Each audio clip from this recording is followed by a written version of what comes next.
আজ 12ই জানুয়ারি বীর যুব সন্ন্যাসী স্বামী বিবেকানন্দের জন্মতিথি।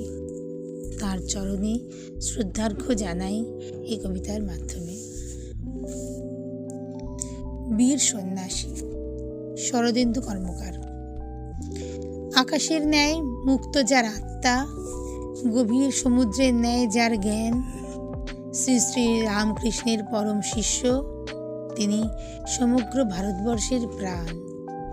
তিনি বেদজ্ঞ, মহাপরিব্রাজক, হিমালয়ের ন্যায় উচ্চতার শির, বেদান্তের বাণীতে উন্মুক্ত কণ্ঠ।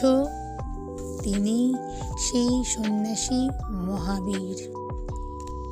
শিব জ্ঞানে যিনি করেছেন জীব সেবা, দরিদ্র সেবায় আকুল যার প্রাণ, কোমল হৃদয়েও যার বজ্র শক্তি, বিশ্বসভায় ভারতকে করেছেন মহান।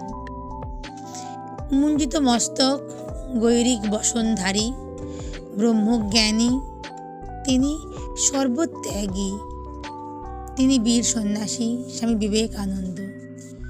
সমগ্র যুব সমাজ হোক তার অনুরাগী।